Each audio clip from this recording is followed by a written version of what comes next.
জনশক্তি রপ্তানির অন্যতম বড় বাজার সংযুক্ত আরব আমিরাত। সৌদি আরবের পর সবচেয়ে বেশি বাংলাদেশির কাজের সুযোগ হয়েছে এখানে, কিন্তু 2012 সাল থেকে কর্মী নেওয়া বন্ধ করে দেয় মধ্যপ্রাচ্যের তেল সমৃদ্ধ দেশটি। এতে বিপাকে পড়েন সেখানকার বাংলাদেশি উদ্যোক্তারাও। সরকারের আহ্বানে সাড়া দিয়ে আবারও কর্মী নিতে সম্মত ইউএই। এ লক্ষ্যে চলতি সপ্তাহে ঢাকায় আসছে প্রতিনিধি দল। বিষয়টি ইতিবাচক হিসেবে দেখছেন সংশ্লিষ্টরা। ওইখানে প্রচুর ডেভেলপমেন্ট ওয়ার্ক হচ্ছে, সেই ক্ষেত্রে তাদের প্রচুর লোক লাগবে। এই মার্কেটটা এতদিন বন্ধ থাকার কারণে আমাদের অনেক কর্মী যেতে পারেননি।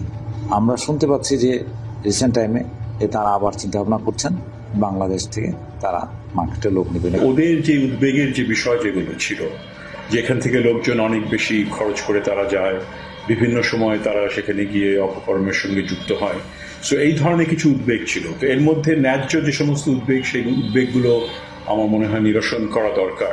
জনশক্তি রপ্তানিতে শ্রমিকের অধিকার রক্ষায় গুরুত্ব দেওয়ার পরামর্শ বিশ্লেষকদের। অভিবাসন ব্যয়ের বিষয়টি চুক্তির মধ্যে অন্তর্ভুক্ত করার তাগিদ দিয়েছেন তারা।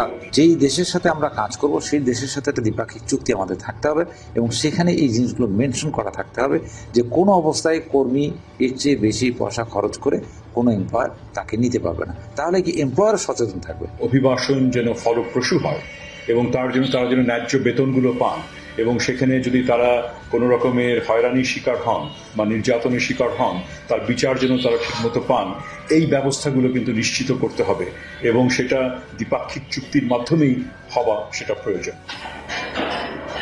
আরব আমিরাতের শ্রমবাজার টেকসই করতে সরকারের পাশাপাশি বাইরেরও গুরুত্বপূর্ণ ভূমিকা রয়েছে বলে মনে করেন সংশ্লিষ্টরা।